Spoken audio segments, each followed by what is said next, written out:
నమస్తే ఫ్రెండ్స్, నా పేరు తులసి చందు. సురేష్ ఒక 35 ఏళ్ల ఐటీ ఎంప్లాయ్. ఎలాంటి చెడు అలవాట్లు లేవు అతనికి. అంటే డ్రింకింగ్, ఆల్కహాల్, స్మోకింగ్, డ్రగ్స్ ఏ అలవాట్లు లేవు. అయినా సరే కొన్ని నెలలుగా అతనికి విపరీతమైన అలసట, కడుపులో ఏదో తేడాగా అనిపిస్తుంది, నీరసం వస్తుంది బాడీలో. ఎందుకు ఇలా అని చెప్పి వెళ్ళి టెస్టులు చేయించుకున్నాడు. అప్పుడు తన లివర్ డేంజర్ లో ఉంది అనే విషయం తెలిసింది. షాక్ తిన్నాడు. చెప్పాను కదా, ఆల్కహాల్, స్మోకింగ్ ఏ అలవాటు లేదు. మరి ఎందుకు తన లివర్ పాడైంది? ఎందుకు అంటే సురేష్ ప్రతిరోజు 10 గంటల పాటు సిస్టమ్ ముందు కదలకుండా కూర్చొని వర్క్ చేస్తాడు. టైం లేదు అని చెప్పి ఎక్సర్సైజ్ చేయడు, కానీ తనకు నచ్చిన pizza, burger, cool drinks, cakes ఇలా ఆర్డర్ చేసుకుని మరీ తింటాడు. రోజులో 4-5 సార్లు టీ, కాఫీ తాగుతాడు. తన లివర్ పాడవడానికి కారణము ఆల్కహాల్ కాదు, లివర్ ఫ్యాట్ పెరిగిపోవడం. అంటే సురేష్కు ఫ్యాటీ లివర్ డిసీజ్. సురేష్ మాత్రమే కాదు, ఇప్పుడు ఇండియాలో ఉండే more than 80% ఐటీ ఎంప్లాయీస్లో ఈ ఫ్యాటీ లివర్ సమస్య ఉంది. కొందరిలో ఇప్పటికే బయటపడి ఉండొచ్చు, కొందరికి చాలా మెల్లగా బయటపడచ్చు. కానీ ఇప్పుడు ఇండియాలో ఉండే లైఫ్ స్టైల్ జబ్బుల లిస్ట్లో ఒక్కసారిగా ఈ ఫ్యాటీ లివర్ అనేది దూసుకొని వెళ్ళి టాప్లోకి చేరింది. అసలు ఏంటి ఫ్యాటీ లివర్ సమస్య? దీనికి పరిష్కారాలు ఏంటి? Let's deep drive in to it. 84% of IT employees have fatty liver. ఇది రీసెంట్గా పెద్ద సంచలనం సృష్టించిన ఒక రిపోర్ట్. ఈ స్టడీని చేసింది Hyderabad central university and Asian institute of gastroenterology. 84% అంటే చాలా పెద్ద నంబర్. అంటే మన దేశంలో ఉండే మొత్తం ఐటీ ఎంప్లాయీస్లో 16% మంది లివర్ మాత్రమే హెల్దీగా ఉందా? ఐటీ ఎంప్లాయీస్ పేరెంట్స్ అండ్ పార్ట్నర్స్కి ఈ న్యూస్ కొంచెం షాకింగ్గా అనిపించవచ్చు. కానీ షాక్ అవడం కంటే అవేర్నెస్ తెచ్చుకోవడము, ఈ థ్రెట్ నుంచి బయటపడడం అనేవి చాలా ఇంపార్టెంట్. ఫ్యాటీ లివర్ను నెగ్లెక్ట్ చేస్తే ఫ్యూచర్లో లివర్ డ్యామేజ్ అయ్యే ఛాన్స్ ఉంటుంది. ఈజీగా క్యాన్సర్కి దారితీసే పరిస్థితి ఉంటుంది. లివర్లో అంటే కాలేయంలో ఎక్కువగా కొవ్వు పేరుకుపోతే దాన్నే ఫ్యాటీ లివర్ అంటారు. ఇది ఎర్లీ స్టేజ్లో బయటపడదు. అలా కొవ్వు పేరుకుపోవడం స్టార్ట్ అయిన వెంటనే మనకేమీ తెలీదు. అందుకే దీన్ని సైలెంట్ కిల్లర్ అంటారు. మన బాడీలో అత్యంత పెద్ద గ్రంథి, చాలా పెద్ద గ్లాండ్ ఏదైనా ఉంది అంటే అది మన లివర్. ఈ లివర్ ఎంత ఇంపార్టెంట్ అంటే మన బాడీలో దాదాపు 500 రకాల పనుల్ని ఈ లివర్ చేస్తుంది. లివర్ మెయిన్ వర్క్ మనం తిన్న ఆహారం ఈజీగా డైజెస్ట్ అయ్యేలాగా జీర్ణ రసాలని రిలీజ్ చేయడం, మన రక్తంలో ఉన్న మలినాలను క్లీన్ చేస్తుంది. అలాగే రక్తం గడ్డగట్టడానికి కావాల్సిన ప్రోటీన్లను ప్రొడ్యూస్ చేస్తుంది. విటమిన్ ఏ, డి, ఈ, కే, B12 ఈ విటమిన్లని, అలాగే ఐరన్, కాపర్ లాంటి ఖనిజాలను స్టోర్ చేసి అవసరానికి తగ్గట్టు సప్లై చేస్తుంది. అలాగే కొలెస్ట్రాల్ స్థాయిల్ని కంట్రోల్ చేసేది కూడా లివరే. ఇంత బాగా వర్క్ చేసే లివర్ హెల్త్ను మనం ఖచ్చితంగా కాపాడుకోవాలి. లివర్ చుట్టూ 5% కంటే ఎక్కువ ఫ్యాట్ చేరితే అది ఫ్యాటీ లివర్కి దారితీస్తుంది. అది క్రమంగా లివర్ని డ్యామేజ్ చేస్తుంది అని చెప్పి డాక్టర్స్ చెప్తున్నారు. ఈ లివర్ డ్యామేజ్ అనేది మెయిన్గా 4 రకాలుగా జరగచ్చు. ఒకటి ఇన్ఫ్లమేషన్, అంటే కాలేయంలో కొవ్వు పేరుకుపోవడం వల్ల వాపు వస్తుంది. అలా వాపు వచ్చిన తర్వాత లివర్ సెల్స్ అనేవి డ్యామేజ్ అవుతాయి. రెండో ప్రమాదము ఫైబ్రోసిస్, అంటే లివర్ సెల్స్ ఇదిగో ఇక్కడ చూపిస్తున్న విధంగా మచ్చల్లాగా మారిపోతాయి. లివర్ ఫంక్షనింగ్ అనేది ఆగిపోతుంది, ఆ మచ్చలు బాగా పెరిగిపోతాయి. మూడో డేంజరు సిర్రోసిస్. ఇది లాంగ్ రన్ లో లివర్ ని ఘోరంగా దెబ్బతీస్తుంది. లివర్ మొత్తం ఎక్కువగా మచ్చలు లేదా స్కారింగ్ వచ్చేస్తుంది. ఒకసారి ఇక్కడ చూడండి, హెల్దీ లివర్ కి సిర్రోసిస్ వచ్చిన లివర్కి ఎంత తేడా ఉందో మనకి ఈ ఫొటోస్ చూస్తే అర్థమైపోతుంది. ఈ సిర్రోసిస్కి ప్రధాన కారణము ఎక్కువగా ఆల్కహాల్ తీసుకోవడం. మన దగ్గర గడిచిన 10 ఏళ్లలో ఆల్కహాల్ సంబంధ కాలేయ కేసులు భారీగా పెరిగిపోయాయి. హాస్పిటల్స్లో 50% కాలేయ సమస్యలకు కేవలం ఆల్కహాల్ ఎక్కువగా తీసుకోవడమే మెయిన్ రీజన్గా ఉంది. ఇక 4వ డేంజరు కాలేయ క్యాన్సర్. లివర్లో సమస్యలు పెరిగిపోతే అది లివర్ క్యాన్సర్కు దారితీసే ప్రమాదం ఉంది. మన లివర్ కనుక పూర్తిగా పాడైతే ఆ లివర్ని అంతా తొలగించేస్తారు. మళ్ళీ వేరే వాళ్ళు దాతలు రెడీగా ఉంటే ట్రాన్స్ప్లాంటేషన్ చేస్తారు. అయితే ఇక్కడ గొప్ప విషయం ఏంటంటే కిడ్నీ దాతల్లాగా లివర్ దానం చేసే వాళ్ళు భయపడక్కర్లేదు. కిడ్నీ దానం లాగా కాదు ఇది. లివర్ దానం చేస్తే కనుక 2 నెలల్లో తిరిగి లివర్ దానంతట అదే పెరుగుతుంది. సో అది ఒక బ్యూటీ దీంట్లో. మన దేశంలో ఈ లివర్ ట్రాన్స్ప్లాంటేషన్ ఆపరేషన్ చేయాలి అంటే తక్కువలో తక్కువ 20 లక్షల దాకా అవుతుంది. ఫారెన్లో 1.5 కోటి దాకా కూడా అవ్వచ్చంట. ఐటీ ఉద్యోగుల్లో ఫ్యాటీ లివర్ అనేది చాలా పెద్ద సమస్య. అలా అని ఇది మాత్రమే లేదు, మొత్తం యంగ్ జనరేషన్లో చాలా చిన్న వయసు వాళ్ళలోనే ఇప్పుడు గుండె జబ్బులు విపరీతంగా పెరిగిపోయాయి. క్యాన్సర్ లాంటి పెద్ద జబ్బులకి ట్రీట్మెంట్ చేయాలి అన్నా, లేదా ఒక్క మేజర్ సర్జరీ చేయాలి అన్నా 30 నుంచి 40 లక్షల రూపాయలు ఫ్యామిలీకి ఖర్చు అవుతుంది. ఇలాంటి ఒక్క ఖర్చు చాలు ఒక సాధారణ కుటుంబాన్ని ఆర్థికంగా మొత్తం కుప్పగూలిపోయేలాగా చేయడానికి. అలాంటి వాటి నుంచి బయటపడాలి అంటే మస్ట్గా హెల్త్ ఇన్సూరెన్స్ తీసుకోవాలి. కొంతమందికి కంపెనీలు ప్రొవైడ్ చేసే కామన్ హెల్త్ ఇన్సూరెన్స్ ఉంటుంది, కానీ ఫ్యామిలీలో పెద్దవాళ్ళు ఉన్నప్పుడు వాళ్ళ ఆరోగ్య సమస్యల్ని దృష్టిలో పెట్టుకొని కస్టమైజ్డ్ ఇన్సూరెన్స్ తీసుకోవడం అనేది చాలా ఇంపార్టెంట్. అలాగే జాబ్ మారితే కంపెనీ హెల్త్ పాలసీ పోతుంది, కొత్త కంపెనీ కొత్త పాలసీ ఇస్తుంది, అప్పుడు వెంటనే వాడుకోలేము, వెయిటింగ్ పీరియడ్ ఉంటుంది. అందుకే కంపెనీ ఇచ్చే హెల్త్ పాలసీ ఒకవేళ ఉన్నా కూడా పర్సనల్ హెల్త్ పాలసీ తీసుకుంటే బెటర్ అని చెప్పి ఎక్స్పర్ట్స్ చెప్తున్నారు. ఇప్పుడు కేవలం 300-400 రూపాయలతో కూడా హిడెన్ ఛార్జెస్ ఏమీ లేకుండా ₹1,00,00,000 దాకా కవరేజ్ ఇచ్చే హెల్త్ పాలసీలు తీసుకోవచ్చు. నేను డిస్క్రిప్షన్లో కామెంట్ సెక్షన్లో ఇచ్చిన లింక్ మీద మీరు క్లిక్ చేసి చూస్తే కనుక మీకు 51 ఇన్సూరెన్స్ కంపెనీలు ఆఫర్ చేసే పాలసీలు కనిపిస్తాయి. దాంట్లో గవర్నమెంట్ కంపెనీస్ ఉన్నాయి, గవర్నమెంట్ హెల్త్ ఇన్సూరెన్స్ కంపెనీలు ఉన్నాయి, ప్రైవేట్ హెల్త్ ఇన్సూరెన్స్ కంపెనీలు ఆఫర్ చేస్తున్న పాలసీస్ కూడా మీకు కనిపిస్తాయి. మీ ఫ్యామిలీకి ఏది బెస్ట్ పాలసీ అనేది మీరు జాగ్రత్తగా చూస్ చేసుకొని ఒకదానితో ఒకటి కంపేర్ చేసుకొని అప్పుడు మాత్రమే తీసుకోండి. హెల్త్ పాలసీల మీద ఈ లింక్ ద్వారా తీసుకుంటే అప్ టు 25% డిస్కౌంట్ వర్తిస్తుంది.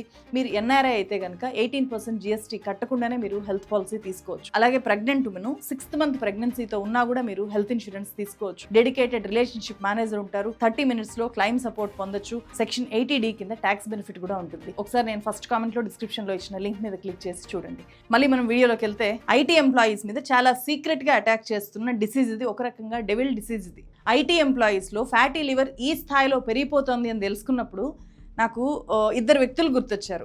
ఒకరు 70 గంటలు వర్క్ చేస్తే గానీ దేశం ముందుకెళ్ళదు అని చెప్పి గొప్ప సలహా ఇచ్చిన ఇన్ఫోసిస్ చైర్మన్ నారాయణమూర్తి గారు. Our youngsters must say, this is my country. I want to work 70 hours a week. You know, this is exactly what Germans and Japanese did after the Second World War. రెండో వ్యక్తి, మీరు 70 గంటలు కాదు 90 గంటలు పనిచేయండి. భార్య ముఖం ఎంతసేపు చూస్తారు? సండేస్ ఇంట్లో ఉండి, సండేస్ కూడా ఇంట్లో ఉండకుండా ఆఫీస్కి వచ్చి పనిచేయండి, నేనైతే అలాగే పనిచేస్తాను అని చెప్పి గొప్ప సలహా ఇచ్చిన L&T chairman SN Subrahmanyan. I regret I'm not able to make you work on Sundays, to be honest. If I can make you work on Sundays, I'll be more happier, because I work on Sundays also. What do you do sitting at home? How long can you stare at your wife? How long can the wife stare at your husband?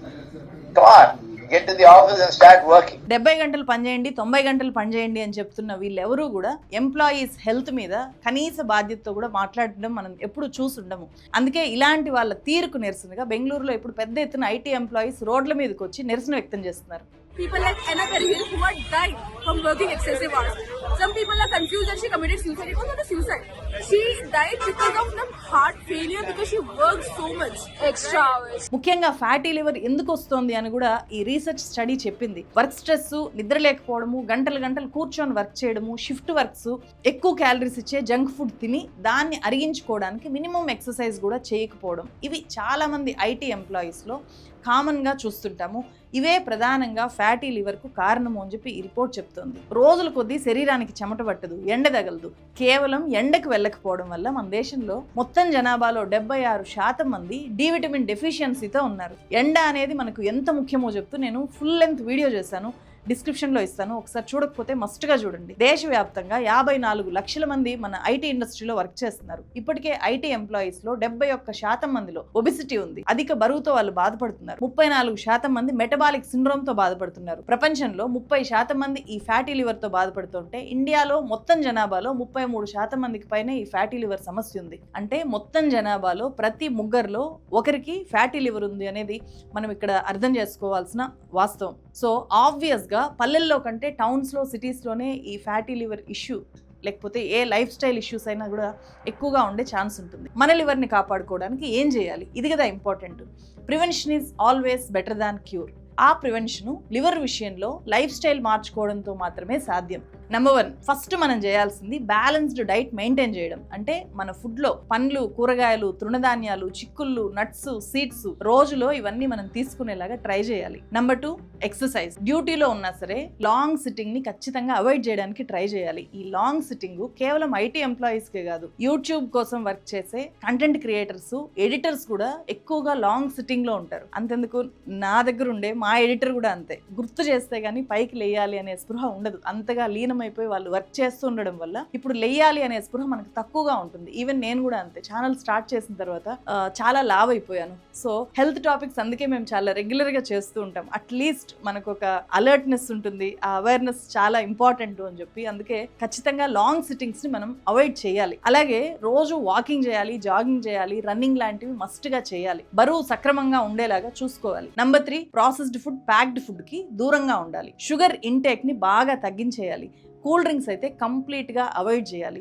Me favourite యాక్టరో actress ఆ cool డ్రింక్ని promote చేస్తున్నా సరే మీరు వాళ్ళని ట్విట్టర్లో tag చేసి మరి ఉతికి ఆరేయచ్చు. మేము మిమ్మల్ని ఇంతగా ఇష్టపడుతుంటే మీరు మా హెల్త్ని పాడు చేసేలాగా ఇలాంటివి ప్రమోట్ చేయడం ఏంటి అని చెప్పి మనం వాళ్ళని డైరెక్ట్గా క్వశ్చన్ చేయొచ్చు. They should not promote at the cost of our health. 4th one చాలా important. Please stop drinking alcohol.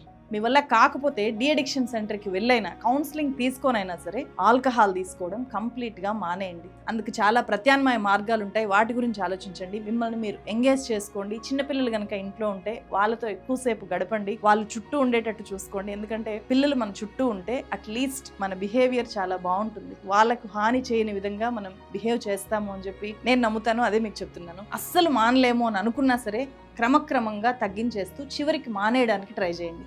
ఇక 5th వన్, బాడీలో ఏమాత్రం తేడాగా ఉంది అని అనిపించినా వెంటనే హెల్త్ చెకప్ చేయించుకోవాలి. సిట్టింగ్ జాబ్స్ చేసేవాళ్ళు ప్రతి 6 నెలలకు ఒకసారైనా సరే కంప్లీట్ బాడీ చెకప్ చేయించుకోవాలి అని చెప్పి డాక్టర్స్ చెప్తున్నారు. దేశంలో లివర్ డిసీజెస్ ఈ స్థాయిలో పెరిగిపోతుంటే గవర్నమెంట్స్ ఏమీ చేయక్కర్లేదంటే ఖచ్చితంగా చేయాలి. మెయిన్గా అవేర్నెస్ తీసుకొని రావాలి. అలాగే ఐటీ కంపెనీస్ ఎంతసేపటికి ఉద్యోగులతో ఎంత ఎక్కువగా వర్క్ చేయించాలా అని చెప్పి మాత్రమే చూస్తాయి. కాబట్టి ఖచ్చితంగా గవర్నమెంటే ఐటీ ఉద్యోగుల ఆరోగ్యాన్ని రక్షించేలాగా కంపెనీస్ ని రెస్పాన్సిబుల్ గా చేయాలి. రెగ్యులర్ హెల్త్ చెకప్స్ కూడా కంపెనీసే చేయించాలి. వర్క్ ప్రెషర్ తగ్గేలాగా చేయడము ఇవన్నీ కూడా కంపల్సరీ చేయాలి. అలాగే ప్రజల ఆరోగ్యాన్ని దెబ్బతీసే షుగర్ ఫుడ్స్ ని కంట్రోల్ చేయాలి. భారీగా అడ్వర్టైజ్మెంట్స్ ఇచ్చేసి షుగర్ ఫుడ్స్ని మార్కెట్లోకి భారీ స్థాయిలో తీసుకొని వచ్చేస్తుంటే వాటి మీద గవర్నమెంట్స్ భారీగా పన్నేసి వదిలేస్తూ ఉంటారు. ఎక్కువ పన్ను వేసినంత మాత్రాన జనం కొనకుండా తినకుండా మానుకోరు. కాబట్టి ఖచ్చితంగా వాటిని మార్కెట్లోకే రాకుండా గవర్నమెంట్ చాలా స్ట్రిక్ట్ యాక్షన్స్ తీసుకోగలగాలి. నియంత్రణ చర్యలు ఖచ్చితంగా చేపట్టాలి. గవర్నమెంట్స్ కనుక ఆ పని చేయకపోతే మనం అడగాలి. ఐటీ ఉద్యోగులు ముఖ్యంగా ఇలా అడిగే వాళ్ళలో ముందుండి అడగాలి, క్వశ్చన్ చేయాలి. ఈ వీడియో మీకు ఫ్యాటీ లివర్ మీద ఎంతో కొంత అవగాహన కల్పించింది అని అనుకుంటున్నాను. తప్పకుండా ఈ వీడియోని చూసి వదిలేకుండా మీ ఫ్యామిలీ గ్రూప్స్లో ఫ్రెండ్స్తో అలాగే ఎవరైనా ఐటీ ఎంప్లాయీస్ ఉంటే వాళ్ళతో ఖచ్చితంగా షేర్ చేసుకోండి. లాంగ్ సిట్టింగ్ జాబ్స్ చేసే వాళ్ళు ఉంటే వాళ్ళకి ఒక అలర్ట్ లాగా ఈ వీడియోని పంపించండి. అలాగే నేను ఇంతకు ముందే చెప్పాను కదా, ప్రతి కుటుంబానికి కూడా బేసిక్ హెల్త్ ఇన్సూరెన్స్ ఖచ్చితంగా ఉండి తీరాలి. సో మీ ఫ్యామిలీకి ఇప్పటిదాకా హెల్త్ ఇన్సూరెన్స్ లేకపోతే ఖచ్చితంగా తీసుకోవడానికి ట్రై చేయండి. అప్ టు 25% దాకా డిస్కౌంట్తో హెల్త్ ఇన్సూరెన్స్ తీసుకునే లింక్ని నేను డిస్క్రిప్షన్లో కామెంట్ సెక్షన్లో పిన్ చేసి పెట్టాను. ఒకసారి చెక్ చేసి మీ ఫ్యామిలీ కోసం బెస్ట్ పాలసీ తీసుకోవడానికి ట్రై చేయండి. మరో వీడియోతో మళ్ళీ కలుస్తాను. Thank you so much.